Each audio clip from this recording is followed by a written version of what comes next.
let's pop to the market as we're past. Right, what's on the menu this month?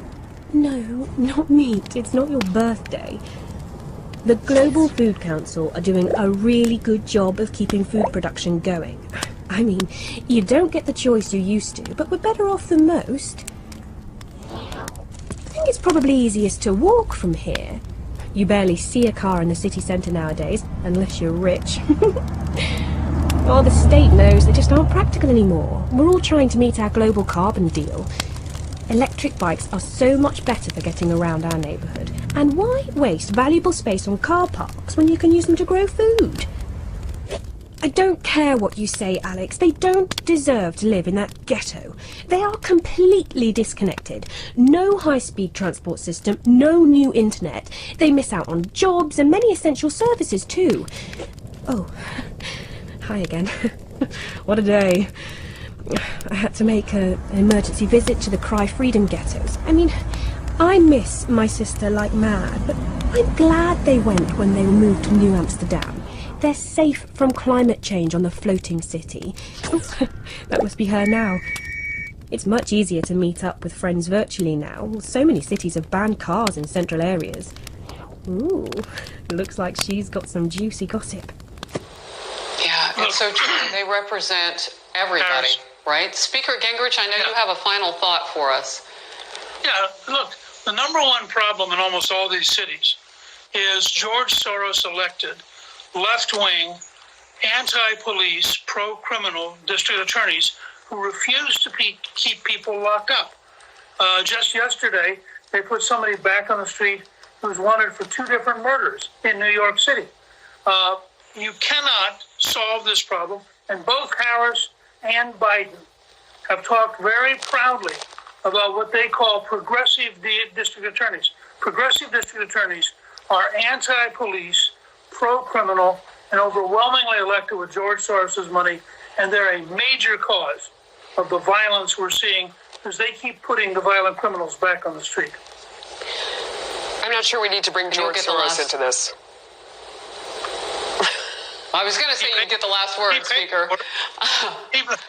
He paid for it. I mean, why can't we discuss the fact that millions of dollars... I agree with Melissa. George Soros doesn't need to be a part of this conversation. Okay. So it's verboten. All right, we're going to...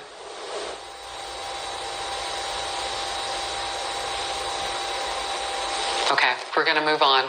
A historic day at the White House. We covered it from stem to stem. Stem to stem.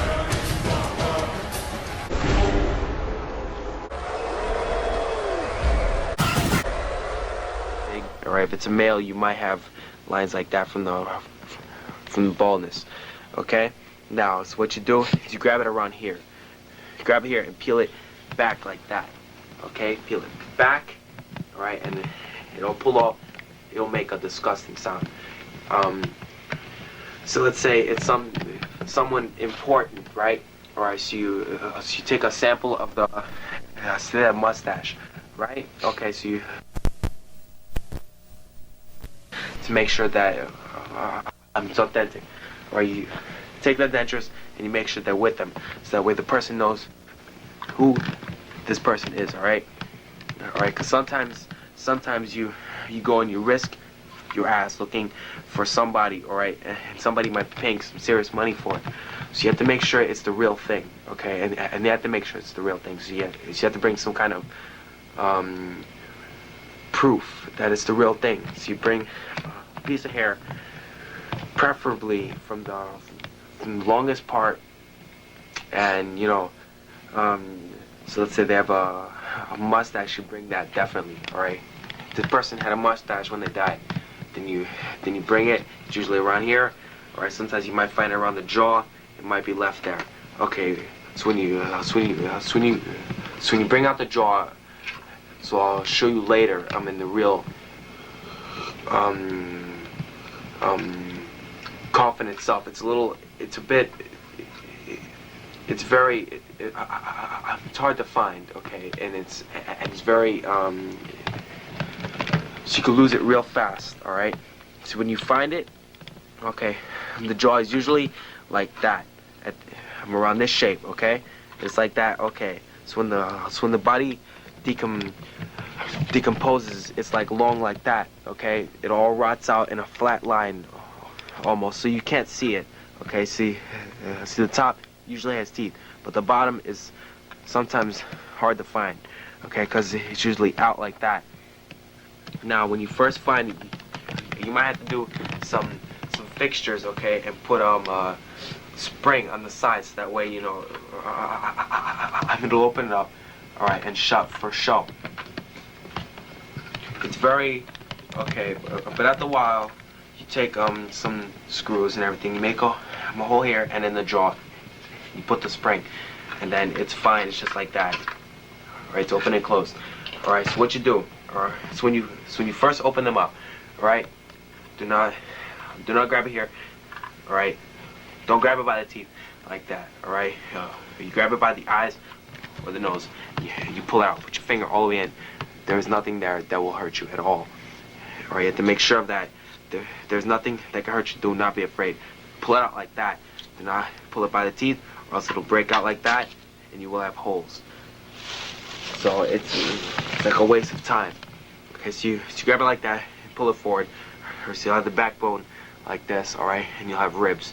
Now the shirt usually turns hard, all right, so you have to break off the shirt and you have to rip it back. Now, okay, so try and keep this, or try and keep the real teeth in, right? The roots will pop out very, very, very easy. Okay, see, as you can see, the bone is very thin, so that's why these popped out very, very easily. I can almost pop them in, but I can't pop them in quite right. Why? Because the gum was about this far, so that's why you can't push them all the way in, because that's how far it went when they were alive. Okay, now see, as you can see, these are the nostrils. Okay, for this you're gonna have to take something, push it in, wrap around thin cloth or something, push it in so that we could get that real clean. On the inside, see, on the inside, if you don't want to make a cut around here, so you have to take something real thin and push it around, make sure it's all clean. All right, see, remember you have a very small hole. All right, so you make a cut around here, so you can make sure that the inside is all clean, but I mean, it won't look that nice afterwards. As a matter of fact, it won't look that good at all. Okay, so what you do is you try and make the best. Put your finger in there if you have to, and get it as clean as possible. All right, so that way you don't have to make a cut, and you know it's much better. If you want to afterwards, you can set it down, put a black candle on the top, and let it bleed down. Let the candle wax fall, and it looks nice. Okay, so what you do, if you want, you can try diluted bleach on it. Okay, you dip it in there for a few seconds. All right, so wash it off. All right, then afterwards you dip it back in, wash it off. Make sure the bowl does not get that soft with water, or else after a while this will be very fragile. Right, and if you say you topple it over, it will break on you. So what you do is try and dilute the bleach as much as possible. Do not paint it at all. Do not paint this at all, because it will ruin the whole thing, because it is hell to get the paint in here and get it right, because you want to see the cracks like this. There's a crack, so you want to see everything, so that way it looks real.